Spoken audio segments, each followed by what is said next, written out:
गुरु जी के चरणों में शत शत कोटि कोटि प्रणाम। बहुत बहुत शुक्राना गुरु जी, आज ये मौका देने के लिए, क्योंकि आपकी पुस्तक से बढ़कर कोई भी पाठ नहीं। और इतना आपका अनंतम अनंतम शुक्राना ये मौका देने के लिए, ये बख्शने के लिए इतने सुंदर दिन पर। मैं अपनी जर्नी स्टार्ट करती हूँ। कृपा रही गुरुजी की कि गुरुजी ने अपने फिजिकल फॉर्म में होते हुए हम लोगों को बुला लिया। बहुत बहुत इंस्टेंट बुलावा था गुरुजी का। और पहले ही दिन उन्होंने बात भी करी, नाम पूछा और ब्लेसिंग से बहुत ऊंची आवाज में उन्होंने 2 बार ब्लेसिंग दी हमें। तो क्या कैसे शुक्राना करूं? कोई शब्द नहीं, कोई मेरे पास वो वाणी ही नहीं जो अपने सच्चे बादशाह का, सदगुरु का गुणगान कर सकूं, उनका शुक्राना कर सकूं, क्योंकि पल पल हर पल उनकी मेहर, उनकी रहमत, उनकी कृपा हम पर बरस रही है। शुरुआत में करती हूँ बिल्कुल अपने लेटेस्ट सत्संग से, जो अभी 21 अगस्त को हुआ। 21 अगस्त जिस दिन बापूजी का डुगरी में भोग था, तो उस दिन डुगरी जाने के लिए मैं अपने संगत फ्रेंड, उनके घर हम लोग सुबह सुबह 5 बजे जा रहे थे। रास्ते में ही थे कि स्कूटर पर थे मैं और मेरे अंकल, वो मुझे छोड़ने जा रहे थे। और जो डॉग्स थे वो हमारे पीछे पड़ गए एंड थोड़े से हस्बैंड मेरे स्कैर्ड हो गए और उन्होंने साइड थोड़ा सा किया स्कूटर को, और जहां पर सड़क टूटी हुई थी और अंधेरे की वजह से वो दिखाई नहीं दी, जिसमें बैलेंस बिगड़ा और हम दोनों बहुत बुरी तरह गिरे। अब उसके बाद में मेरे ब्रेन पे चोट लगी और मैं क्योंकि लगी तो वो मैं आधा पौना घंटा अपने सेंसेस में नहीं थी। मुझे नहीं मालूम क्या हुआ, ब्लड काफी निकल रहा था, जो मेरे को याद भी नहीं। मेरे को याद है कि पहले एक हॉस्पिटल गए वहां से, और हाँ, जिनके पास हम जा रहे थे, मीनू आंटी, उनके अंकल को करा मैंने ही फोन, जैसा मुझे बताया गया, लेकिन कि मैंने ही फोन उनको बुलाया और उनको कहा कि ऐसा ऐसा हो गया। और वहां पर जितने लोग इकट्ठे हो गए थे एक्सीडेंट के बाद में, तो उनसे पूछा कि हम कहाँ पर है, जबकि हम उनके घर से सिर्फ 1-1.5 मिनट के डिस्टेंस पे थे। और एक हॉस्पिटल उन्होंने मना कर दिया क्योंकि ब्रेन पे चोट थी काफी, तो उसके बाद में they shifted to another big hospital. वहां पर लेकिन कृपा ऐसी कि सब कुछ होने के बावजूद पता नहीं कौन से गुरुजी ने हमारे कष्ट कटाए कि इतनी बुरी तरह गिरे। कुछ भी फ्रैक्चर हो सकता था, चाहे वो हमारी शोल्डर से, चाहे वो हमारी रिब्स थी, चाहे वो थाई बोन या लेग या आर्म, कुछ भी हो सकता था। लेकिन बस गुरुजी ने वो चोट देके पता नहीं कौन से कितने कष्ट काटे। वो हमको, हाँ, जरूर रही वो जो रिब्स में दर्द, मेरे को, मेरे हस्बैंड को 1-1.5 महीना रहा, मतलब जब तक अभी तक है थोड़ा बहुत। लेकिन आप मानेंगे संगत जी कि हम इतनी दवाइयां खा ली, पेन किलर खा लिए, उससे कोई फर्क नहीं पड़ा था। तो अल्टीमेटली पता नहीं गुरुजी ने ही सोजी दी। जो गुरुजी का जल प्रसाद मैं रात को उनके लिए रखती हूँ, तो मैंने वही थोड़ा सा लिया और started rubbing on my stomach area, on my ribs area, and same my uncle did, तो my husband did। तो उसके वो लगाने के बाद हमने रियलाइज किया कि हमारे को दर्द काफी एकदम से रिलीफ मिला और वो कंटिन्यू प्रैक्टिस में रहे। जबकि डॉक्टर ने मेरे को बोल दिया था कि जब तक आप फिजियोथेरेपी नहीं करवाएंगे तब तक आपका ये पेन नहीं जाएगा, क्योंकि जैसे ही रात को सोते थे, करवट लेते थे, तो वो बहुत ज्यादा पेन शुरू हो जाता था। हालांकि हल्के से चक्कर मेरे अभी भी हैं, लेकिन वो पता नहीं कौन से गुरुजी कष्ट काट रहे हैं जो उसमें वो भी खत्म हो जाएंगे। इतना उन्होंने बचा लिया, ये बहुत बहुत अनंतम अनंतम शुक्राना है गुरुजी का। अब मैं अपनी दूसरे तरीके से जर्नी स्टार्ट करती हूँ कि गुरुजी के पास, जैसे मैंने आपको बताया कि हम गुरुजी के फिजिकल फॉर्म में रहते हुए वो गए थे, लेकिन मिल लिए थे उनसे। और ये तो है कि गुरुजी से जो जन्मों जन्मों का नाता होता है, ये नहीं कि हम शायद अभी मिले, पता नहीं कब से वो हमारे साथ थे, कब से वो हमारे अंग संग थे, हम नहीं जानते। इसका मैं आपको एक सत्संग सुनाती हूँ। ये 97 की बात है, नहीं 96, सॉरी 96 जुलाई की बात है। तब तक हम फिजिकली गुरुजी के पास में नहीं पहुंचे थे, लेकिन गुरुजी हमारे तब भी साथ थे। हम लोग केदारनाथ गए। केदारनाथ से जब वापस आ रहे थे, केदारनाथ बद्रीनाथ, बद्रीनाथ के पहले दर्शन किए थे, फिर केदारनाथ जी गए थे। और दर्शन करके जब हम वापस आ रहे थे तो थोड़ा शाम हो गई थी। और अब का मुझे नहीं मालूम, लेकिन तब रास्ते बहुत डेंजरस थे। ऐसे टर्न्स आते थे जो बिल्कुल अनप्रिडिक्टेबल होते थे।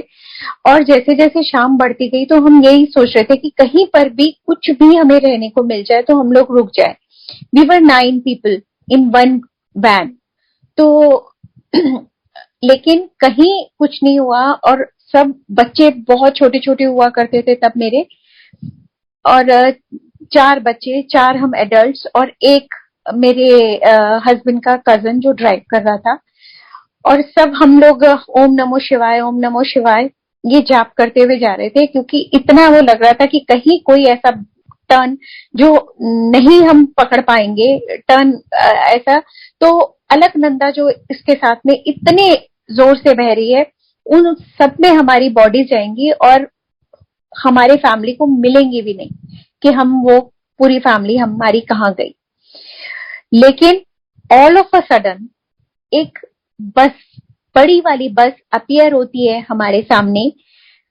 और इतनी तेजी से वो टर्न लेती है कि जैसे एक एक इंच उसको मालूम हो। इतने अंधेरे में, इतने पहाड़ी रास्तों में जहां पर ऐसे ब्लाइंड टर्न्स आते हैं, कोई भी जितना मर्जी वो परफेक्ट ड्राइवर हो और कितना ही आता जाता हो, लेकिन इतने टर्न्स तो कोई भी याद नहीं रख सकता। और जैसे ही रुद्रप्रयाग आया, उसमें से एक हाथ निकला और हमें इशारा किया कि अब स्ट्रेट रोड है और टाउन आ गया है, अब आप लोग निकल जाओ। और संगत जी, पहाड़ी एरिया में आपको कोई भी गाड़ी अगर ऊपर आ रही है या वो नीचे जा रही है, किसी न किसी टर्न पे दिख जाती है। उससे पहले वो बस हमें कहीं भी किसी भी टर्न पर नहीं दिखी थी, ना पहले ना बाद में। और रुद्रप्रयाग आने के बाद में पूरी खाली बस। सोचिए, मिड ऑफ द वे, जो कभी हमें ना पहले दिखी, ना चढ़ते ना उतरते कोई कोई व्हीकल नहीं दिखा, तो वो बस कहां से आई?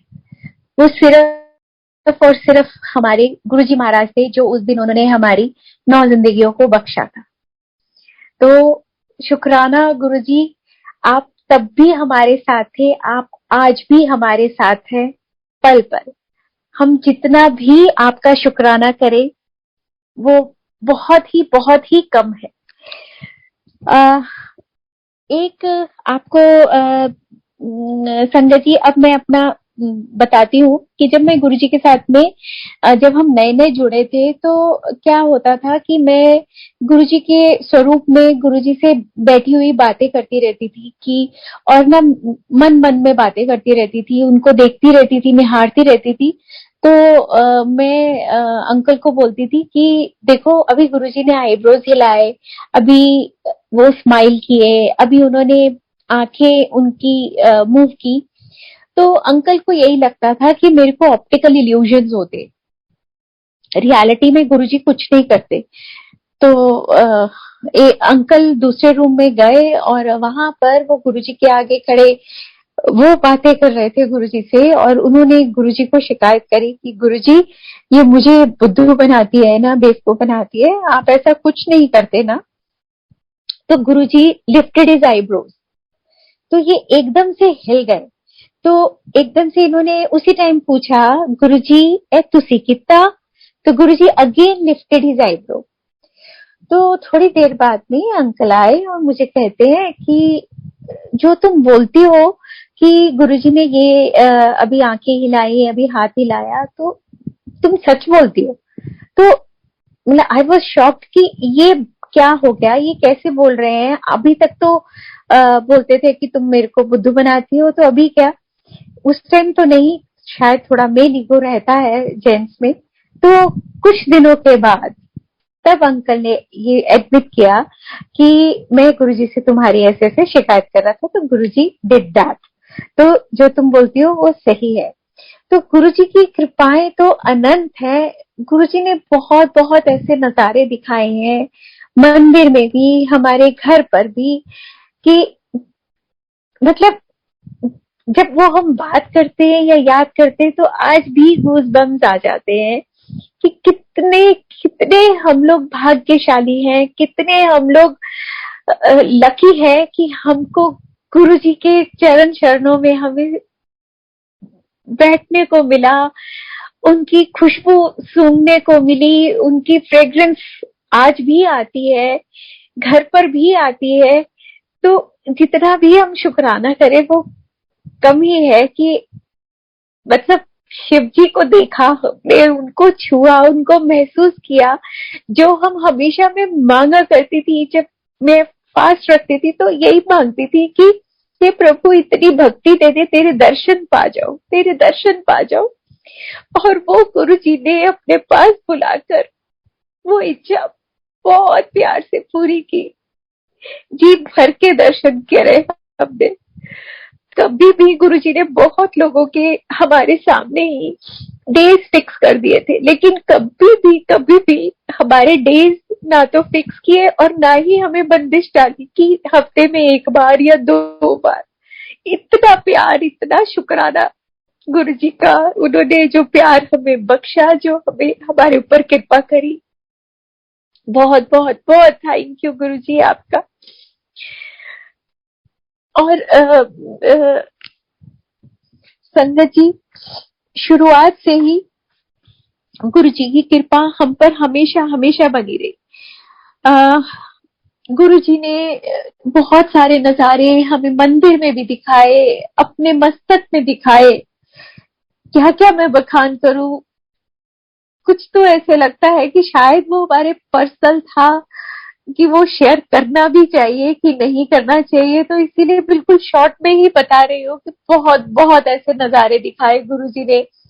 चाहे वो रेज निकल रही है, चाहे वो शिवलिंग का दिखाना उनका, बहुत तो अनंतम अनंतम कृपा रही है कि उन्होंने बहुत कुछ इस तरीके का दिखाया जिसका बखान करना, जिसका वर्णन करना इस जीवा से, इन आंखों से बहुत बहुत मुश्किल है। गुरु जी ने सिर्फ ऐसा नहीं कि हम पर ही कृपा करी है, मतलब बोलते हैं ना कि घर में से एक भी आ जाए तो सारी फैमिली ब्लेस हो जाती है। तो कृपा रही गुरुजी की कि हमें तब तक ये मालूम नहीं था कि गुरुजी बोलते हैं नई संगत को जोड़ो, नई संगत को जोड़ो। तो हम तो इतने मिसमराइज थे गुरुजी के पास जाकर कि हर वक्त हमारे दिल में, दिमाग में सिर्फ और सिर्फ गुरुजी छाए रहते। तो कोई भी मिलता तो गुरुजी की बात, मतलब अगर उससे 4 बातें कर ली तो 5वीं बात हमारी गुरुजी की शुरू हो जाती थी। तो जाने अनजाने हमने बहुत संगत जोड़ी, मेरे रिलेटिव सारे पहुंच गए गुरुजी के पास। चाहे मेरे ब्रदर है या सिस्टर है, लेकिन हाँ मेरी सिस्टर को मैं बताती हूँ कि वो बहुत लिमिटेशंस, जो मेरे जिया जी है वो इतना जाना मेरी दीदी का पसंद नहीं करते थे। और दीदी मेरे से सत्संग सुन सुन के मेरी सिस्टर बहुत बहुत ज्यादा जो गुरु जी के साथ जुड़ गई। और वो टीचिंग जॉब में थी और उसको एकदम all of a sudden sciatica pain शुरू हो गई, जो दवाइयों से भी जल्दी ठीक नहीं होती। दो my brother in law he is a doctor, लेकिन फिर भी उसकी वो शटिका पेन नहीं जा रही थी। तो मैंने दीदी को बोला, मैंने कहा दीदी तो ऐसा कर, एक दिन मंडे का छुट्टी ले स्कूल से और मेरे साथ चल मंदिर, और हम ना लोटा ब्लेस करा के लाते। तो उसने पूछा फिर क्या होगा, मैंने कहा ऐसा ऐसा, मैंने बताया कि क्या होता है फिर लोटे से। तो संगत जी वो इतनी भोली इतनी सीधी, वो क्या किया, उसने मिट्टी का ही मटका लाई, गुरुजी के स्वरूप के आगे रख दिया और बोला कि गुरुजी आपको तो मेरी लिमिटेशंस पता है, आपको पता है मैं आपके पास नहीं आ सकती, आप तो आ सकते हो ना मेरे पास, तो आप ही आ जाओ और इसको यही ब्लेस कर दो, मेरी बहन कहती है ऐसा ऐसा होता है, तो आप इसको यहीं पे ब्लेस कर दो। गुरुजी उसने इतने भाव के साथ में वो करी और हमारे प्यारे गुरुजी ने वो जल वहीं पर दीदी के वो मिट्टी के मटके को ही ब्लेस कर दिया। और इमेजिन 1 महीने में जो उसने इतनी दवाइयां खा ली थी, जो नहीं गया था, जो इतनी एक्सरसाइजेस भी और फिजियो भी करवा लिया था, जो नहीं पेन जा रहा था, वो गुरुजी के जल प्रसाद से चला गया। जैसे हमारा पेन गया गुरुजी के जल प्रसाद से। गुरुजी के जल प्रसाद से ही मैं आपको एक सत्संग सुनाती हूँ। हमारे यहाँ सत्संग हुआ तो आप सबको मालूम है कि गुरुजी के लिए हम लोग सबसे पहले जल प्रसाद रखते हैं। तो वो क्या हुआ कि बाद में जो वो संगत में बच जाता है, तो उस दिन मैं मतलब सब लोग भूल गए, मैं भी भूल गई देना। और वो जल प्रसाद उठा के मैं कहा अब तो जो वो बचा हुआ था तो वो मैंने ना फ्रिज में रख दिया।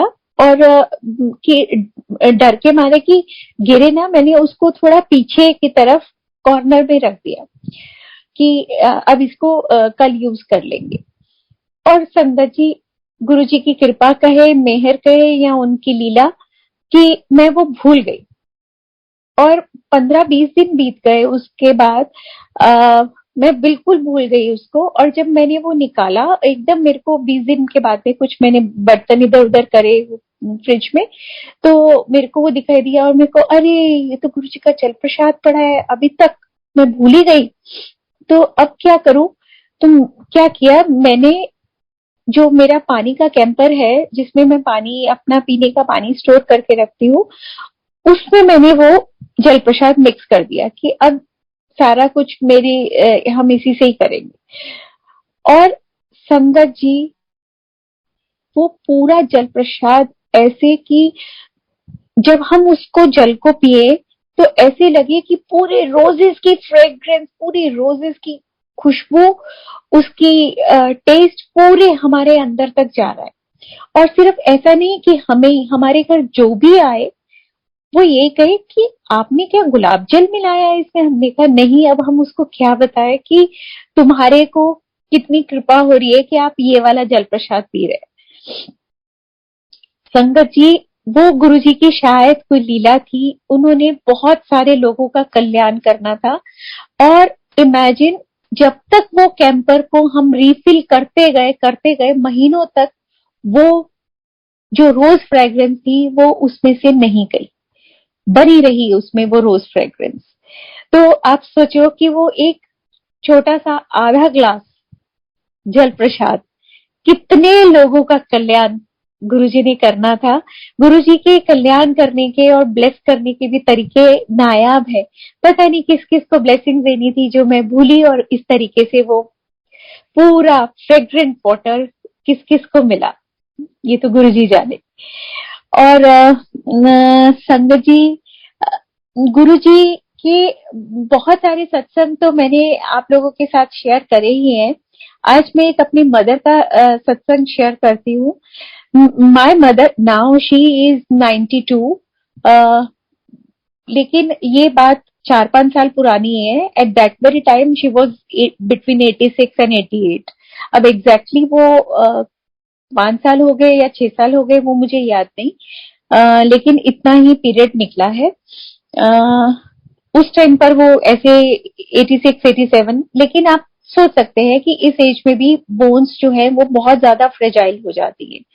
जो मेरे पेरेंट्स का घर बहुत बड़ा है, तो और 2 फ्लोर है, ground floor and first floor. और जो मेरा ब्रदर फर्स्ट फ्लोर पर रहता था, वो उन दिनों में दुबई शिफ्ट हुआ था पूरी फैमिली के साथ में। वो उसका बिजनेस वहीं से ही हो रहा था। और मेरी मदर मेरे एल्डर ब्रदर के कहने पर भी वो नीचे नहीं जाती थी। वो कहती थी कि नहीं, मुझे यहीं पर ही ऊपर ही रहना अच्छा लगता है। और वो अकेले सारा कुछ मैनेज कर रही थी। और हमारे घर में मतलब मम्मी के घर पे एक पुराना टीवी खराब हुआ हुआ वो एक चेस्टर के ऊपर पड़ा हुआ था। और मेरी मदर ने वो जो ड्रॉर जिस चेस्टर पर वो पड़ा हुआ था, तो वो ड्रॉर खोला तो वो थोड़ा कहीं से अड़ गया, तो थोड़ा जबरदस्ती खोला। मतलब जैसे ही वो खोला तो वो जो 29 इंचेस का भारी भरकम टीवी, वो मेरी मदर के ऊपर, और माय मदर शी फेंटेड। और इतना है कि मतलब आप सोच सकते हैं कि इस उम्र में तो आवाज तो क्या ही गई होगी नीचे। जैसे ही वो हुआ, बस मम्मी के मुंह से एकदम उस वक्त में यही निकला, गुरुजी। और उसके बाद में वो फेंट हो गई। कितनी देर तक वो बेहोश रही ये नहीं मालूम। लेकिन जब उन्हें होश आया तो उसके साथ में मतलब जो और बेड का और वो चेस्टर की दूरी जो है वो एटलीस्ट 4 फुट तो रही होगी। जब मम्मी को होश आया, जो टीवी उनके ऊपर गिरा था चेस्ट पर, वो पड़ा हुआ था बेड के ऊपर। सोचिए, कोई घर में नहीं, मम्मी बिल्कुल अकेली, कौन रखा वो टीवी बेड के ऊपर। और जिस हिसाब से टीवी गिरा था, मम्मी के रिब्स, मम्मी के बोन्स टूट जाने चाहिए थे, ऐसा कुछ भी नहीं हुआ। सिर्फ एक हल्की सी खरोच मेरे मम्मी के टो में, बस वहीं पर हल्का सा नील पड़ा, और कुछ भी नहीं हुआ। ये है गुरु जी की कृपा कि कैसे उन्होंने अकेली मम्मी, लेकिन साथ में गुरु जी तो अकेली कहाँ, उन्होंने ही उनके ऊपर में वो कृपा करी। और मेरी मम्मी के पास में तो ना गुरु जी के नाम की मैजिक की है। अब उम्र ऐसी हो गई है कि वो हर चीजें रख रख के भूल जाती है। तो और ना बिल्कुल वैसे ही बातें करती रहती है गुरुजी से कि जैसे उनकी फ्रेंड हो या क्या। गुरुजी मैनू ना दवाई नहीं लभदी। तो गुरुजी टेलीपैथिकली मम्मी को बोलते हैं, एथे देख, and she finds exactly over there. Guruji मैनू चश्मा नहीं मिलता, वो बताते हैं। तो मैं तो बोलती हूँ, मम्मी आप गुरुजी को बहुत तंग करते हो, बहुत परेशान करते हो, गुरुजी आपकी दवाइयां और चश्मे के लिए ही बैठे रह गए। तो मैं लड़ती भी हूँ प्यार से, लेकिन हैरानी भी होती है मेरे सच्चे बादशाह पे कि कैसे कैसे बुजुर्गों का देखो कैसा प्यार करते हैं गुरुजी, बच्चों से, बुजुर्गों से, अपनी संगत से। तो बोलते हैं ना गुरुजी कि मैं तो बड़ों को, बुजुर्गों को और बच्चों को तो घर बैठे ब्लेसिंग्स है। तो देखो, अब वो मम्मी पहले तो आया करती थी, इतनी एज में भी वो इतनी, आज भी उनका बस चले तो वो मंदिर आ जाए। सब कुछ उनका स्पीड ही उनकी बदल जाती है मंदिर में आके, जब वो स्टेप इन करती हैं मंदिर में। तो ऐसे, और इतनी एज होने के बावजूद भी वो झुककर माथा टेकती है और नीचे ही कारपेट पर ही बैठती है। मतलब इतनी कृपा है मम्मी के ऊपर में गुरुजी की कि जितना भी हम शुक्राना करें इस उम्र में भी वो कम है गुरुजी। और गुरुजी का मैं बताती हूँ कि एक बार मेरे को गुरुजी कहते हैं कि तेरी ये गोल्ड की बाली, ऑफ कोर्स गोल्ड की ही डाला होता है सबने, तो ये गिरेगी, तेरे कंधा गिरेगा। ये नहीं बोला बाली, लेकिन तेरे कंधा गिरेगा। ये मेरे को गुरुजी टेलीपैथिकली कई बार बोल चुके थे। अब हर वक्त में जहां भी बाहर जाती थी तो मेरा बार बार मैं अपने कान चेक करती रहती थी कि गिरा तो नहीं, गिरा तो नहीं, ये कि अब गुरुजी ने बोला है तो पक्का गिरेगा तो सही, जरूर। और क्या हुआ कि एक दिन जैसे ही मैं नहा के निकली और अपना पाठ कर रही थी, तो एकदम पाठ करते करते हाथ लगा मेरे कान पर, तो देखा वो बाली नहीं। तो एकदम से थोड़ा नर्वसनेस वो हो गई। तो गुरुजी ने उसी वक्त मुझे बोला, ओ किथे नहीं गई, पहले अपना पाठ पूरा कर। तो अच्छा गुरुजी, अब वो पाठ खत्म किया, दिमाग तो उड़ गया था, तो लेकिन पाठ पूरा करके रखा और मैं एकदम नर्वस सी उठी हुई, तो अंकल ने एकदम पूछा कि क्या हुआ क्या हुआ, इतना घबरा के कहाँ जा रही है। मैंने कहा कहीं नहीं कहीं नहीं। तो बोले कुछ तो हुआ है। मैंने कहा ऐसे ऐसे वो बाली गिर गई। तो मैं क्योंकि हेयर वॉश लिया था, हेड वॉश, तो बाथरूम देखा, टाल देखा, सब जगह देख लिया, कहीं नहीं हुआ। तो फिर गुरुजी ने मुझे बोला, ओ तेरे कोल ही है, चंगी तरह देख। तो देखा गुरुजी, संगत जी, वो बाली मेरे पास ही थी, मतलब मेरे अंदर शर्ट में अटक गई थी। और जब मैंने वो निकाली तो अंकल के सामने ही, तो वो बाली बंद थी, उसका लॉक लगा हुआ था। सोचो कैसी इम्पॉसिबल चीज थी वो। अंकल ने मुझे यही बोला कि अगर ये मेरे सामने ना निकलती तो मैं कभी नहीं बिलीव करता कि ये जो बाली है ये बंद थी, लॉक्ड थी। मैं कभी नहीं मानता इस बात को, लेकिन गुरुजी ने मनवाना भी था तो शायद उनके सामने ही निकली और लॉक्ड। तो गुरुजी की लीला तो अपरंपार है कि अगर बोला है गिरना है तो गिरवा भी दी और बचवा भी दी। तो जितना भी हम शुक्राना करें गुरुजी, आपका तो बहुत बहुत बहुत ही कम है।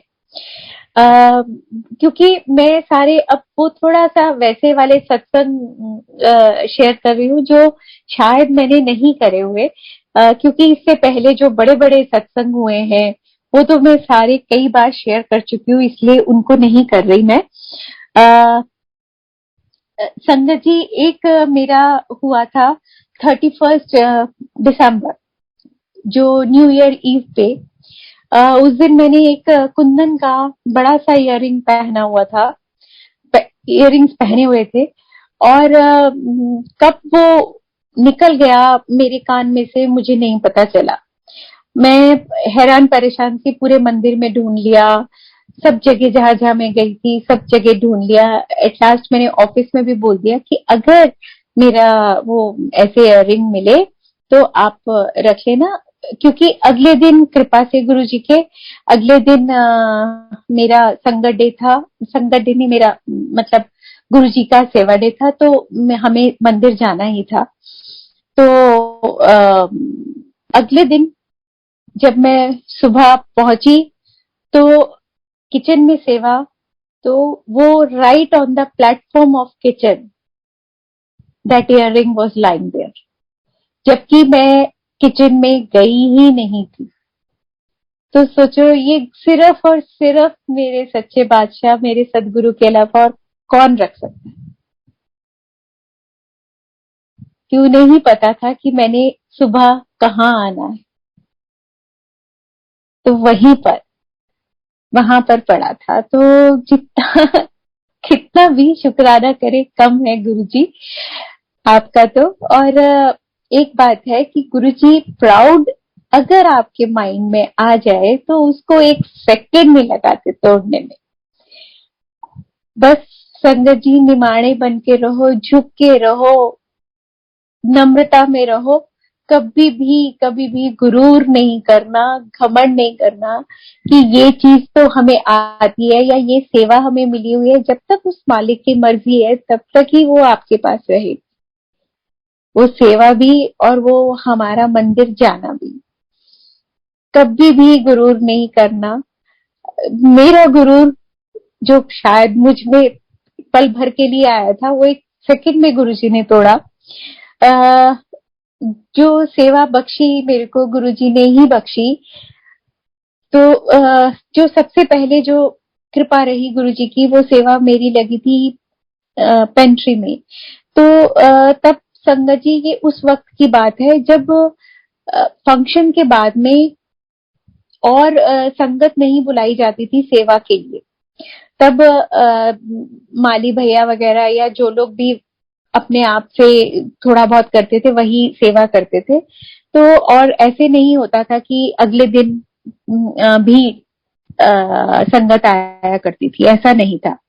तो तब कृपा से गुरुजी का बर्थडे हुआ और अगले दिन हम लोग मंदिर गए तो देखा मंदिर बहुत मतलब मेस में था। काफी वो था और थर्सडे का दिन था वो, तो संगत डे था, तो हमें लगा कि चलो हम जो भी हमारी हम सब थे सेवादार, तो उस वक्त में तो हमने कहा चलो जितना हम कर सकते हैं उतना करते। तो उसके बाद में करते करते हम लोग पेंट्री में पहुंचे, तो पेंट्री में पहुंच के मेरे साथ में जो और थे उन्होंने बोला अब यहाँ कैसे करेंगे, यहाँ का तो हमें कुछ पता नहीं। तो मैंने कहा नहीं नहीं, यहाँ का तो मुझे पता है, मुझे पूरा पता है क्या करना है। तो संगत जी वो मेरी वाणी में थोड़ा गुरूर आ गया था और जैसे ही वो मैं ट्रे लेके पेंट्री से एक स्टेप बाहर निकाला तो धड़ाम में गिरी, पानी था, मैं फिसली बहुत बुरी तरह। ट्रे गई मेरे हाथ से, क्या हुआ क्या नहीं, लेकिन उसके बाद में मैंने देखा, मुझे कहीं रियलाइज नहीं हुआ कहाँ मेरे कट लगा क्या हुआ, लेकिन देखा मेरे शर्ट, मेरी सलवार, मेरा पूरी स्लीव पूरा ब्लड से भरी हुई और मेरे को इतना सा भी एहसास नहीं कि मेरे कट लगा है तो कहाँ लगा है, खून निकल रहा है तो कहाँ से, लेकिन पूरे कपड़े मेरे ब्लड से भर गए। लेकिन वो कहाँ, मतलब मुझे यही समझ में आया कि गुरुजी को मैंने बड़े उससे बोला था, हाँ हाँ यहाँ का तो मुझे सब पता है क्या करना है। तो गुरुजी ने कहा घमंड ना, कभी नहीं, ये तो मैं एक सेकंड भी बर्दाश्त नहीं करूंगा। तो वो उन्होंने मेरा उसी टाइम तोड़ दिया और उसके बाद में मैं कुछ नहीं कर पाई, क्योंकि मैं बोलती रही कि मुझे कहीं दर्द नहीं हो रहा, मुझे पता ही नहीं चल रहा कहाँ से कट लगा है, ब्लड कहाँ से निकल रहा है। लेकिन संगत इतनी प्यारी है हमारी, क्योंकि उस टाइम जो और कुछ लोग आ गए थे संगत के, तो उन्होंने वो मुझे जबरदस्ती डॉक्टर के ले गए, वहां मेरी ड्रेसिंग करवाई, इंजेक्शन लगवाया और जब तक मैं आई तब तक सारी सेवा खत्म हो चुकी थी, मंदिर वापस जब तक मैं पहुंची। तो वही है कि कभी भी गुरूर ना करे कि जो कुछ है वो उस मालिक का दिया, उस मालिक की मर्जी के बगैर हम एक पत्ता भी नहीं हिला सकते, एक पत्ता भी नहीं। तो बस शुक्र करें उस परमात्मा का जिन्होंने हमें अपनी शरण में लिया है और ये इतने सुंदर हमें मौके देते हैं।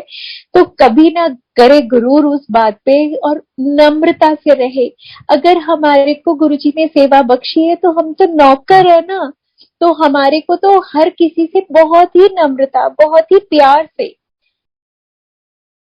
उसका बात करनी चाहिए। कभी ना करे, संगत से भी नहीं, किसी से भी नहीं। ये नहीं कि जो लोग, कई नए लोग आते हैं मंदिर में जिन्हें कुछ नहीं मालूम होता, और हाँ कुछ लोग होते भी है जो थोड़ा सा गलत करते हैं, लेकिन जो भी वो कर रहे हैं वो उन्हें करने दीजिए। हमारा फर्ज है कि हम सिर्फ और सिर्फ नम्रता और प्यार से बात करें, क्योंकि अगर गुरु जी ने हमें नौकर रखा है तो हमें तो डॉक्टर बन के ही रहना है। हमारे को कोई हक नहीं कि हम इतने गुरूर से बात करें।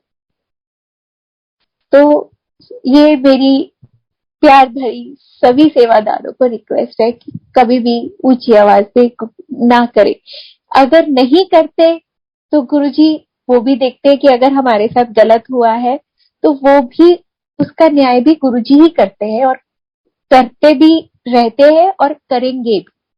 तो इसीलिए आप सब भी बहुत ही प्यार से रहे। और मेरे पास सत्संग तो बहुत बहुत सारे हैं। गुरु जी की कृपा मेरे बच्चों पर बहुत हुई है।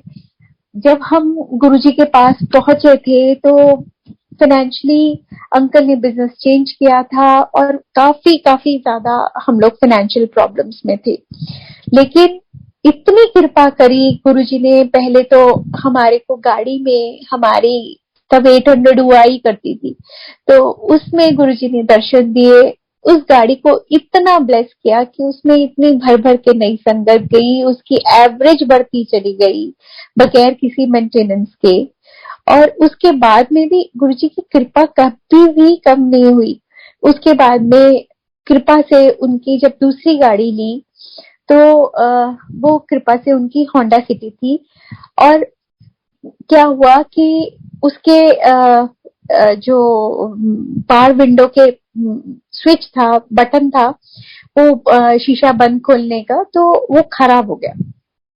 और जब हमने पूछा तो उन्होंने बोला कि जी आपका एक शीशे का ये चेंज करने का 10,000, और चारों ही चेंज होंगे आपके, क्योंकि ये पूरा सेट ही चेंज होता है, तो 40,000 लगेगा आपका। और उसी टाइम गुरुजी की कृपा से बड़े वाला बेटा मास्टर्स करने यूएस गया था।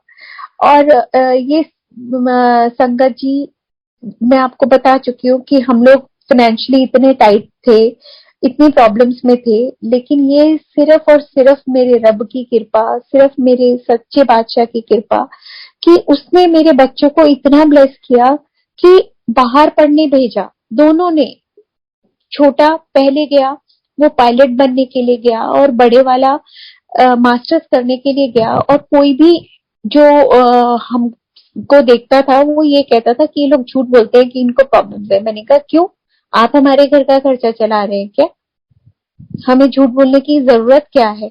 मतलब हम पीछे से बात करते थे, सामने से तो कभी भी किसी से ऐसे नहीं बोले, लेकिन हम यही बोलते थे कि कोई किसी से हम मांग नहीं रहे या कुछ भी है। लेकिन क्योंकि कोई भी बिलीव नहीं कर सकता था कि अगर ये इतनी प्रॉब्लम्स में थे तो इनके बच्चे बाहर पढ़ने कैसे गए। संगत जी, आज भी हम अपना पलट के देखें तो हम नहीं उस बात पे बिलीव कर सकते कि हमने वो फीसें कहाँ से भरी, कहाँ से वो पैसे आए, कैसे गुरुजी ने उनको ब्लेस किया, कैसे भेजा, कैसे उनके वीजा लगे। ये सिर्फ और सिर्फ गुरुजी जानते कि कहाँ कहाँ से उन्होंने पैसों का वो करके कैसे करिए। क्योंकि मैं तो बोलती गुरुजी को यही थी, गुरुजी अगर तुसी भेजना है, तुहाडे बच्चे है, तो फीस भी तुसी भरोगे, मेरे को तो पैसे है ही नहीं। मैं तो गुरुजी को बोलती भी यही थी। तो और गुरुजी ने ही कहाँ कहाँ से वो फीसें करवाई है, हम नहीं जानते। और अब तो वहां पर सॉरी गुरुजी, मैं संगत जी, मैं दिमाग से निकल गया, मैं सत्संग करने वाला कौन से थी। आ, हाँ। और आज गुरुजी की कृपा से जो छोटा बेटा पायलट है, उसको आज की डेट में भी गुरुजी इतना ब्लेस करते हैं। कितनी बार उसकी वहां पर कनाडा में बहुत क्लाइमेटिक जो एडवर्सिटीज है बहुत ज्यादा है, बहुत क्लाइमेट ऐसा एडवर्स हो जाता है जो फेवरेबल नहीं रहता उसके लिए। और जब ये हो जाता है कि ये अपनी सिचुएशन में ये नहीं बोल पाता, ये बोल नहीं सकता कि बीइंग अ पायलट की this are the adverse situation, तो ये फ्लाई करने के लिए फेवरेबल नहीं है। उसके बाद में ये गुरुजी को बोल देता है, गुरुजी हुन तुसी देखो, मैनू तो ठीक नहीं लग रहा मौसम, तुसी की करना। और संगत जी इतनी कृपा करते हैं गुरुजी, कुछ प्रॉब्लम आ जाता है प्लेन में, कुछ भी किसी भी तरीके का, वो उसका फ्लाइट रुक जाता है। तो ये कैसी कृपा होती है, किस तरीके का उसके ऋषभ के और गुरु जी के बीच की ये ट्यूनिंग है, ये तो वही दोनों जाने। लेकिन बहुत बहुत बहुत कृपा गुरु जी करते हैं कि बहुत ऐसी एडवर्स सिचुएशंस ऐसी होती है जिनको मैं टेक्निकली मैं बता नहीं सकती आपको, क्योंकि मैं उतनी एक्सपर्ट नहीं, और ना ही मुझे वो वर्ड्स पता है कि क्या हुआ और कैसे गुरुजी ने उसका ठीक किया, और कैसी कैसी और सिचुएशन में उसको गुरुजी हेल्प करके निकालते हैं और सेव करते हैं। तो जितनी भी हम शुक्राना करें वो कम है। और संगत जी की जब भी हम घर में सत्संग करते हैं तो गुरु जी के भी बोले बात है कि गुरु जी भी यही चाहते हैं कि हम जितना लंगर बना सकते हैं हम सिर्फ उतने ही लोगों को बुलाए। सिर्फ वजह ये है कि अगर हम 50 लोगों का लंगर बना सकते हैं तो हम 50 ही बुलाएं, ताकि हम लंगर खुद से बना पाए, उतने ही लोगों को बुलाएं। क्योंकि जो भाव हमारे होते हैं लंगर बनाने में। वो कोई भी कुक होगा, हलवाई होगा, केटरर होगा, वो उसके नहीं होंगे, और ना ही वो उतनी सफाई और सुच्चेपन से वो बनाएगा। तो जब भी आप सत्संग करना चाहते हैं तो उतने ही लोगों को बुलाए जितने लोगों का आप लंगर खुद से बना सकते हैं, उतनी शुद्धता, उतने ही प्यार, उतने ही सफाई के साथ जो आप बना पाए, उतने ही लोगों को बुलाए। बाकी बरकत डालना तो गुरु जी के हाथ में है। हो सकता है आपने 25 लोगों के लिए बनाया और पता चले वो 50 लोगों को पूरा हो गया। तो इसके लिए मैं आपको एक सत्संग सुनाती हूँ। छोटे बेटे की शादी का सत्संग रखा था, और करीब करीब 150 लोगों का एक्सपेक्टेड थी संगत। तो आना भी था, आई भी। लेकिन हुआ क्या कि बिल्कुल भोग लगने के वक्त में जो वो दाल प्रसाद थी, जो मैक्सिमम दाल प्रसाद जिस बड़े वाले कैसरोल में थी, वो कैसे टिल्ट हो गया और पूरी की पूरी दाल फर्श पर। सिर्फ एक 5 किलो का कैसरोल बचा दाल प्रसाद का। अब जब ऋषभ ने ये भोग लगाया, मुझे जिसकी शादी थी, तो ये बात मुझे नहीं मालूम, क्योंकि जो किचन के अंदर सेवादार थे और उनके और ऋषभ के बीच की ये बात है, मुझे ये बात बाद में मालूम पड़ी। तो उसने गुरुजी को उस टाइम अरदास करी कि गुरुजी ਤੁਹਾਨੂੰ तो पता हैगा की हो गया, ਹੁਣ ਮੈਨੂੰ ਇਹੋ ਜਿਹੇ रेस्टोरेंट या होटल च भेजना जिथे ਤੁਹਾਡੀ पसंद दी साफ सुथरी सुच्ची दाल फ्रेश मिल जाए। तो गुरु जी ने उस टाइम उसको टेलीपैथिकली जवाब दिया, कोई लोड़ नहीं, एसजी पूरा हो जाओ।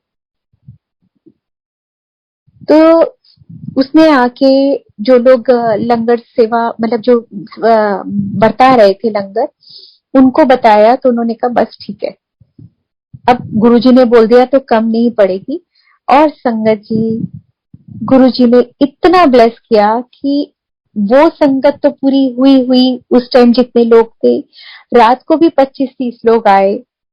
और होता है जो घर में सेवा कर रहा है, मतलब जो उस टाइम मेड थी और जो एक दो और हेल्पर्स थे उनके, उन तक पूरा प्रसाद गया। तो इतनी कृपा, इतनी मेहर, इतनी रहमत करते हैं बस गुरुजी। विश्वास की डोर कभी भी मत डगमगाना। वो बैठे हैं तो कभी भी किसी भी जगह, किसी भी में कोई भी कभी भी ना तो कमी होगी, ना ही कभी कोई थोड़ पड़ेगी। चाहे वो हमारी जिंदगी के कोई भी ऐसी सिचुएशंस हो या कुछ भी हो। हाँ, बस हमारे को कर्म अपने हिसाब से सही करते जाने चाहिए। हम पाप करें, गलत करें, तो उसका फल तो हमें भोगना पड़ता है। गुरुजी 90% तो बोलते हैं ना कि वो माफ कर देते हैं, लेकिन 10% तो हमें भोगने पड़ते हैं। तो वो 10% बस गुरुजी, वो भी आप ही की हिम्मत, आप ही की कृपा, आपकी मेहर, आप ही की रहमत है कि जो हम इतने प्यार से वो भोग लेते हैं। ऐसा ही हुआ 2014 में। शायद कोई ऐसे कर्म रहे होंगे, या पता नहीं गुरुजी ने कौन से कष्ट किस तरीके से कन्वर्ट करे, कि क्या शायद लाइफ में लिखा था जो संगत जी गुरुजी ने अंकल के डाइवर्ट करे। 2014 उन दिनों में गुरुजी की कृपा से बहुत नई संगत जुड़ती जा रही थी, और नई संगत सत्संग करवाने को बहुत उत्सुक रहती थी। और उन दिनों में हमें उन्हीं की कृपा से इतनी सेवा मिल रही थी कि यहाँ सत्संग करवाना है, कि कोई फर्स्ट टाइम करवा रहा है, वहां करवाना है। तो बहुत बहुत बहुत ज्यादा, मतलब हम लोग काफी बिजी उसमें रहते थे। तो वो सब करते करते, क्योंकि अंकल की सेवा सारी खड़ी रहने की थी, तो उनकी टांगों में थोड़ा दर्द रहने लग गया। और एक बार कुछ दर्द ज्यादा था, उन्होंने पेन किलर खा लिए थोड़ा इकट्ठे, मतलब 2-3 गोलियां इकट्ठी खा ली। और संगत जी, उसका रिएक्शन क्या हुआ, it turned into small vessel cutaneous vasculitis.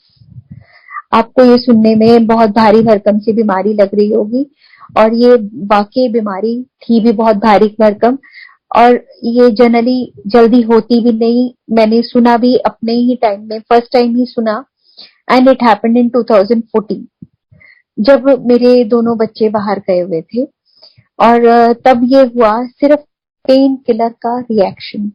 इसमें जो एंटीबॉडीज थी, आपको मालूम है कि हमारे ब्लड में एंटीबॉडीज बनती है टू फाइट दैट जर्म्स, या जो भी हमारे अंदर डिजीज पार्टिकल्स एंटर करते हैं उनको किल करने के लिए हमारे अंदर एंटीबॉडीज बनती है हमारे ब्लड में। इट बिकेम सो बिग कि वो ब्लड वेसल्स फाड़ के स्किन के ऊपर आ गई, और पूरी बॉडी पे ऐसे ब्लड पैचेस थे जैसे कोई एक्सीडेंट हुआ, एंड पूरी body was sort of paralysed, क्योंकि uncle could not move from the bed. मतलब वो करवट नहीं ले सकते थे, उठ नहीं सकते थे, बैठ नहीं सकते थे। बहुत बहुत डिफिकल्ट हो गया था। और उस टाइम मेरे दोनों बच्चे बाहर, और बड़े का फाइनल सिर पर, और छोटे का जो ऋषभ जो पायलट बनने के लिए गया था, उसका जो पासपोर्ट था वो रिन्यूअल के लिए गया हुआ था, और वो आ नहीं सकता था। बड़े वाले ने बोला कि मम्मा मैं आ जाता हूँ, 1 वीक के लिए आ सकता हूँ। तो बहुत कंट्रोल करके, जबकि मेरे को उस टाइम बच्चों की बहुत ज्यादा जरूरत थी, मैंने यही बोला, मैंने कहा तू सबसे बड़ा काम करेगा। मैंने कहा तू क्या करेगा आके, तू गुरुजी है, तू डॉक्टर है नहीं है ना, तो तू बस मुझे बेस्ट रिजल्ट दे दे बेटा, तू सबसे बड़ा काम यही करेगा, और जो करना है गुरुजी ने करना है, और बाकी काम डॉक्टर्स करेंगे, तो तू मत। बहुत हिम्मत करके मैंने बोला, जबकि उस वक्त में सिर्फ और सिर्फ जो गुरुजी के बोले वचन है कि संगत परिवार ही आपके काम आएगी, सिर्फ और सिर्फ संगत मेरे काम आई, कोई रिश्तेदार हमारा काम नहीं आया। एक ढींगरा अंकल है, उनकी फैमिली, उनके घर हम रहे, क्योंकि हम 3rd फ्लोर पर रहते थे, हैं मतलब 3rd फ्लोर पर रहते हैं। उस वक्त डॉक्टर के रूप में गुरुजी आए, और इतनी फ्रेग्रेंस, मैं जो उससे पहले अंकल 15 दिन हॉस्पिटलाइज रहे, तब मैं गुरुजी को अरदास करती रही कि गुरुजी अगर इलाज सही हो रहा है तो मुझे कोई इंडिकेशन दे दो, प्लीज गुरुजी इंडिकेशन दे दो। लेकिन कोई गुरुजी का इंडिकेशन नहीं आया, बस संगत आती थी, प्रसाद खिलाती थी, लेकिन अंकल की पोजीशन में कोई सुधार नहीं आ रहा था। एट लास्ट गुरुजी ने मुझे दिखला दिया कि वो चीट कर रहा है डॉक्टर, वो डायग्नोज नहीं कर पाया। तो संगत जी मैं लड़ झगड़ के मैं रिलीव करवा के हॉस्पिटल से ले आई।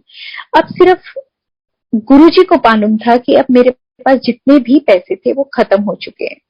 उसके बाद गुरुजी ने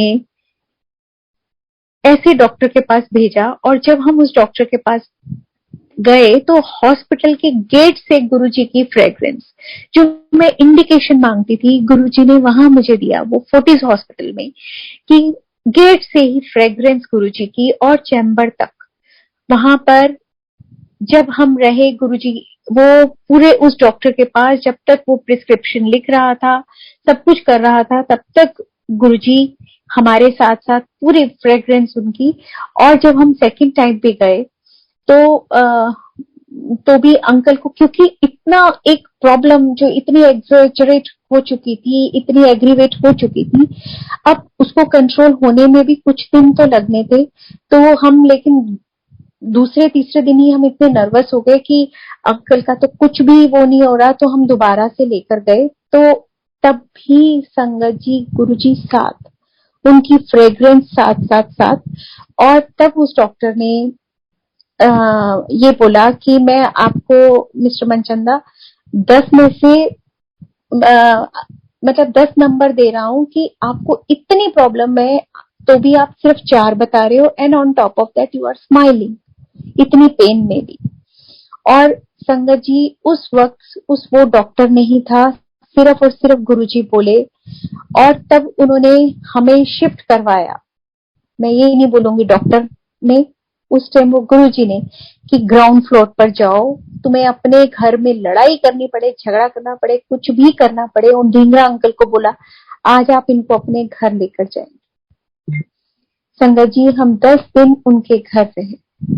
कौन रखता है अपने घर में किसी बीमार बंदे को?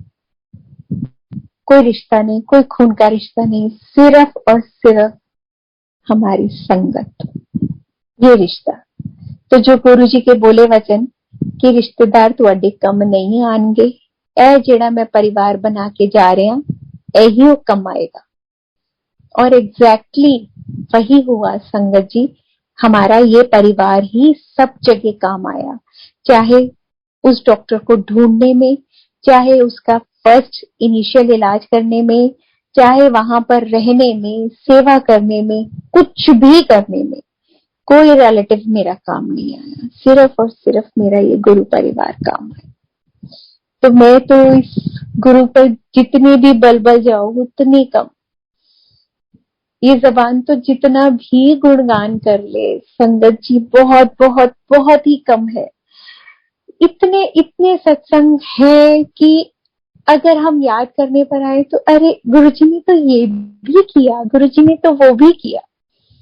गुरुजी ने सिर्फ हमें ही नहीं किया है, मतलब हमारे में तो अरदास करने पर मेरे रिलेटिव्स को भी ठीक किया।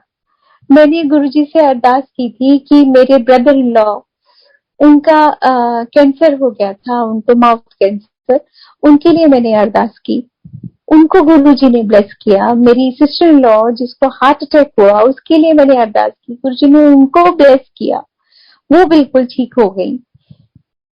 तो और क्या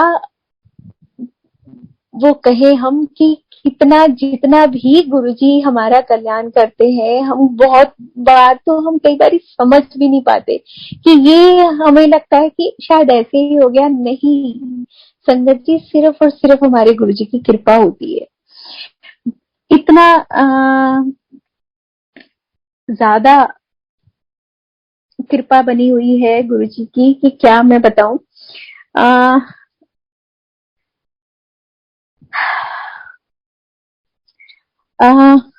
संगत जी, उसके बाद उस हॉस्पिटल में मैं कितनी बार गई और जगह जगह सूंघ कर आई, वो फ्रेग्रेंस कभी भी मुझे दोबारा नहीं आई जो वो 2 बार आई। और संगत जी, एक सत्संग मैं आपको वो सुनाती हूँ जो बहुत ही, क्या मैं बोलूं, दुख भरा भी है। वो दिन याद आने पर कलेजा फट जाता है। ये बात है जब गुरुजी ने अपना फिजिकल फॉर्म बदला। उससे पहले, ये 2 दिन पहले की बात है, 31 मई 2007 को ये इट हैपन। लेकिन ये बात है 29 में शाम के 7 बजे के आसपास की। गुरुजी की कृपा से शिव पुराण मैं पहले से ही पढ़ती आ रही थी, गुरुजी के पास आने से पहले से ही। तो उस दिन भी मैं शाम को शिव पुराण पढ़ रही थी क्योंकि मैं सुबह पढ़ नहीं पाई थी। तो तब मेरा जो मंदिर था वो एक कबर्ड में था जिसमें 2 कंपार्टमेंट्स थे, 2 शेल्फ थी। मतलब एक नीचे और एक शेल्फ ऊपर। ऊपर वाली शेल्फ पर कुछ भी नहीं था, एक शिव जी की मूर्ति थी, और नीचे वाले शेल्फ में मेरा पूरा मंदिर बना हुआ था और गुरु जी के स्वरूप भी थे, सब कुछ था, और एक शिव परिवार भी था। मैं उस टाइम शाम के वक्त में 29 मई 2007 7 बजे के करीब करीब का समय था और मैं पढ़ रही थी। एकदम से मेरे को कुछ खिसकने की आवाज सी आई। उस टाइम घर में कोई भी नहीं था, सिर्फ मैं और मेरा बड़ा बेटा। और जैसे ही मेरा वो सेंटेंस कंप्लीट होता और मैं देखती कि क्या खिसका, दोबारा से खिसकने की आवाज आई और वो जो शिव जी की मूर्ति थी वो मुंह के बल नीचे गिरी फर्श पर। उसके पीछे कुछ भी नहीं रखा था जिसकी वजह से वो मूर्ति खिसकती। विदाउट एनी रीजन वो शिव मूर्ति नीचे गिरी और उसके गले में जो माला पड़ी हुई थी वो मेरी नीचे वाली शेल्फ के मिडल में शिव परिवार उसके ऊपर जाके पड़ी। और वो जो शिव मूर्ति खंडित हुई, उसका फेस इंटैक्ट, उसकी बॉडी इंटैक्ट, टूटी तो क्या भुजाएं, और नीचे वाले सिर्फ पैर, वो भी नीचे से। शेर का मुंह जो खाल का रहता है, जिस पर शिव जी बैठते हैं, वो भी पूरा इंटैक्ट। और उस शिव मूर्ति के जो टुकड़े थे वो मेरे पूरे घर में बिखर गए। देख के मैं और मेरा बेटा दोनों बहुत हैरान परेशान कि बगैर किसी रीजन के ये शिव मूर्ति खिसकी कैसे, और मुंह के बल गिरी है, और टूटी भी बड़ी डिफरेंट वे में है, और उसके हिस्से पूरे घर में जाना जो इम्पॉसिबल था। मेरी बालकनी तक नहीं आ सकते थे, लेकिन मेरी बालकनी में भी वो टुकड़े गए। बोलते हैं संगत जी कि खंडित मूर्ति को घर में नहीं रखते, लेकिन पता नहीं क्यों मैं उस मूर्ति को प्रवाह नहीं कर पाई। मैंने वो सारे टुकड़े बीने और उनको एक पॉलिथीन में बांध के एक स्टील के डब्बे में मैंने बंद करके रख दिया। और वो स्टील के डब्बे में वो 2011 तक वो डब्बे में थे वो अंश। और ये तो मेरे को 31 मई को जब हमने ये हार्ट ब्रेकिंग न्यूज सुनी, जो मुंह से हम दोबारा बोलना भी नहीं चाहते, तभी भी मैं मतलब उस चीज को कनेक्ट नहीं कर पाई कि गुरुजी ने मेरे को उसी दिन ये इंडिकेशन दे दिया था कि मैं शिव हूं और शिव हमेशा है और रहेगा। इसीलिए वो पूरी मूर्ति सिर्फ वहां पूरी इंटैक्ट थी, सिर्फ उसकी भुजाएं और नीचे के पांव खंडित हुए थे, और इसीलिए उनकी माला जो है वो शिव परिवार पर गई थी। लेकिन ये चीज मैं कनेक्ट नहीं कर पाई। इस चीज को कनेक्ट करने में मुझे 15 दिन लग गए, क्योंकि हम उस शॉक से निकल ही नहीं पा रहे थे जो वो हुई थी। क्योंकि जब हम गुरुजी की शरण में गए थे तो हमारे को तो ये लगा था कि अब तो हमारे बच्चे क्या, बच्चों के बच्चे के लिए भी हम वो था कि अब तो गुरुजी है, अब तो हमें कोई चिंता करने की बात ही नहीं है। इनके माता पिता सखा पूरे, मतलब इनके ऊपर में हमेशा सच्चे बादशाह का हाथ है, तो फिर हम ये फिजिकल पेरेंट्स क्या करेंगे, तो अब तो उनका हाथ है। तो लेकिन ये नहीं मालूम था कि पता नहीं हम ही लोगों से बहुत बहुत गलतियां होंगी, जो गुरुजी आए भी इस धरती पर और इतना जल्दी अपने फिजिकल फॉर्म छोड़कर भी दोबारा जल्दी अपने शिवलोक में चले गए हैं हमारे साथ। लेकिन आप सब समझ सकते हैं कि वो जब फिजिकल फॉर्म में थे तो बात ही कुछ और थी। तो संगत जी 2011 में मेरे को हुक्म आया कि मैं अपने घर को रेनोवेट करूं, क्योंकि हमारे दिल की बहुत बहुत ज्यादा जानते हैं गुरुजी, क्योंकि फाइनेंशियल प्रॉब्लम्स की वजह से घर काफी जगह से डिमांड कर रहा था कि अब यहाँ पर भी ये ठीक होना चाहिए, वहां पर भी ठीक होना चाहिए। तो लेकिन अंकल को यही था कि मैं बच्चे पढ़ना चाहते हैं, तो पढ़ाई तो इसी वक्त इसी टाइम हो सकती है, घर तो कभी भी बन जाएगा ठीक से। तो वो यही चाहते थे कि जो भी थोड़े बहुत पैसे हैं वो बच्चों की पढ़ाई के लिए रहे। वो अपनी जगह बिल्कुल सही थे, लेकिन जब गुरुजी का हुक्म आया तो उन्होंने सब गुरुजी के ऊपर छोड़ के कि अब तो गुरुजी का हुक्म है, अब तो वो करना ही है। तो संगत जी, क्योंकि वो गुरुजी के हुक्म से वो मेरी रेनोवेशन हुई थी, तो जो भी कॉन्ट्रैक्टर्स या जो भी वर्कर्स जो भी हमारे घर में आके मांगते थे, वो इतना कम कोट करते थे कि हमारा मुंह खुला का खुला रह जाता था कि बस इतना। तो सब कुछ करवाया गुरुजी ने, हमारे घर का चेंज करवा दिया पूरा ऑल टुगेदर। और जो भी आता था वो यही बोलता था कि आपके घर में आके बहुत अच्छा लगता है, बहुत पॉजिटिव वाइब्रेशंस आती है।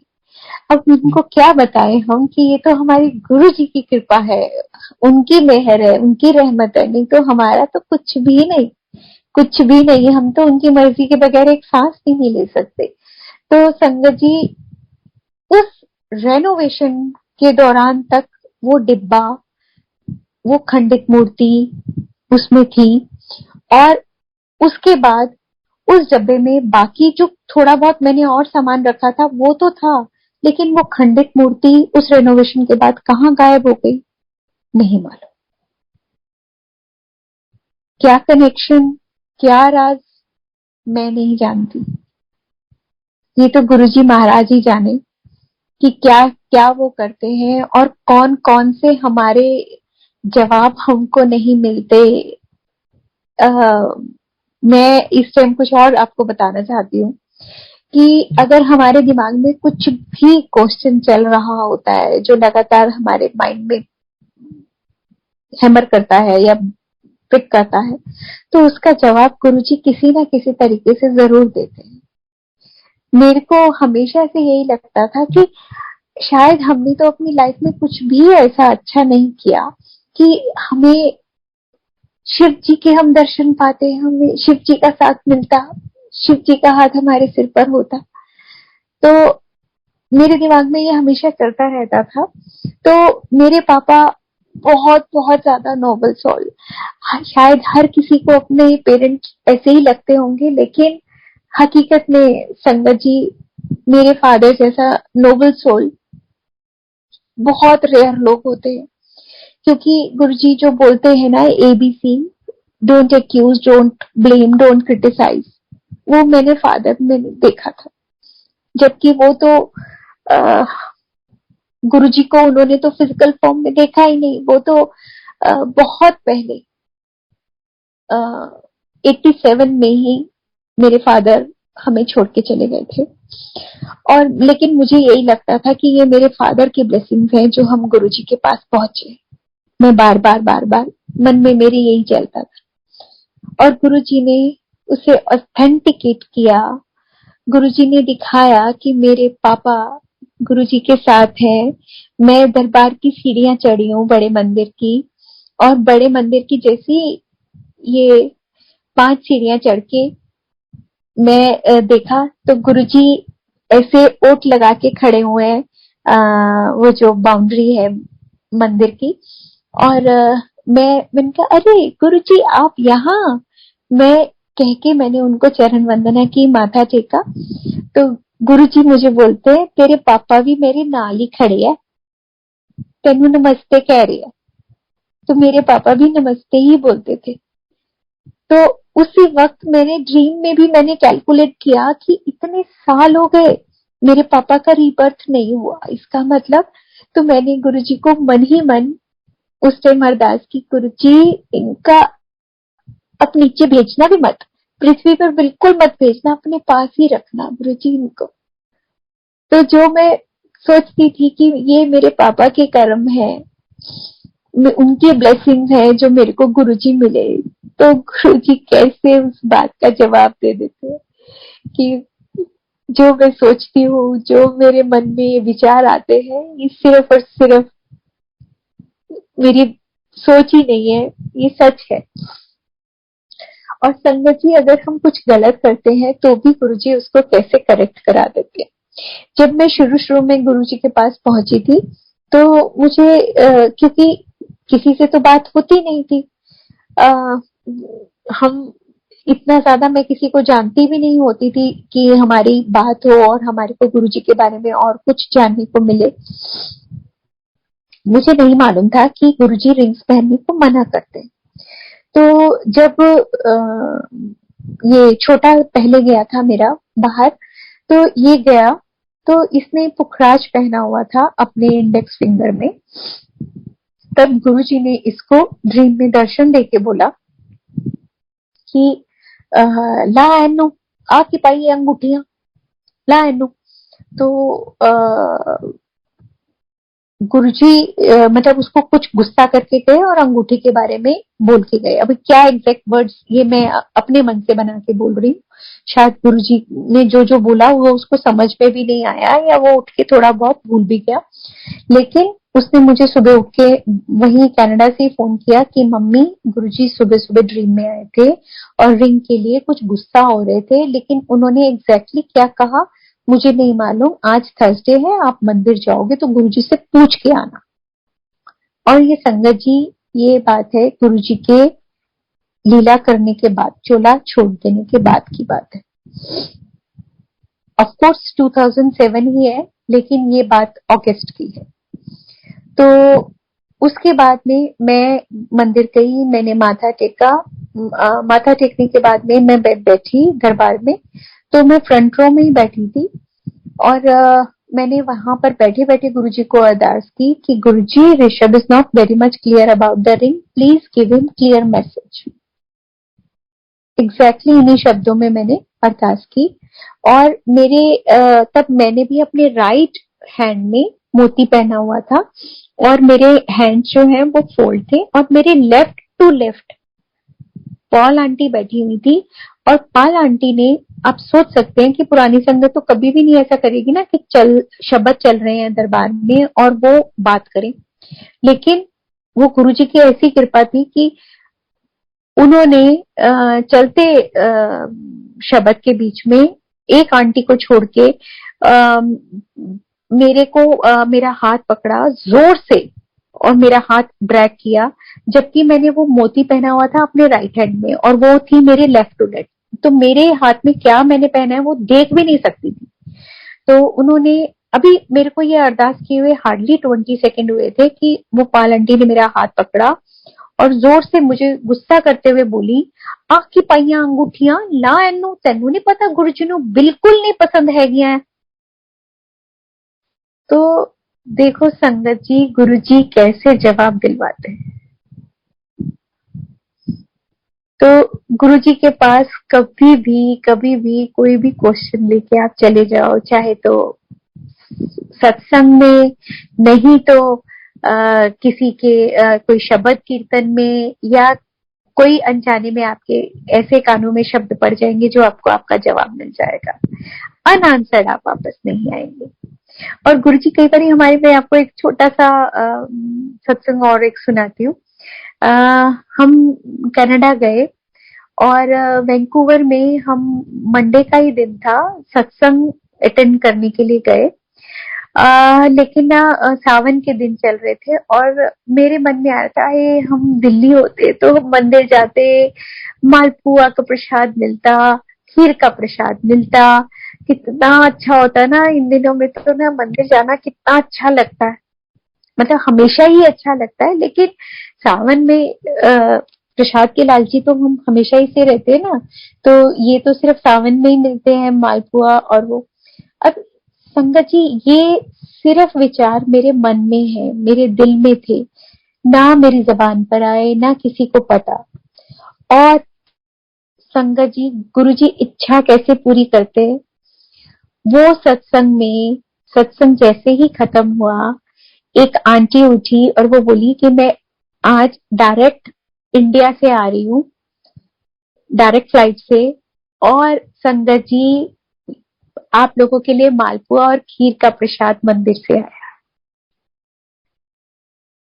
सोचो, वैंकूवर में बैठे बैठे गुरुजी ने हमारी इच्छा कैसे पूरी की कि मैं जो मन में तरस रही थी गुरुजी के प्रसाद को, कि सावन तो हम यहाँ पर है, वहां होते तो हमें खाने को मिलता है। गुरुजी ने कहा, तू मंग तो सही, देख तेनू उधर भी खिला दा। तो संगत जी, इस रब का, इस सच्चे बादशाह का, इस सतगुरु का जितना भी हम रोम रोम से भी शुक्राना करें, जितनी भी इसकी उस पर कर ले, वो कम है, बहुत कम। थैंक यू गुरुजी। इसी के साथ काफी देर हो गई मेरे को सत्संग करते हुए, तो मैं अपनी वाणी को विराम देती हूँ।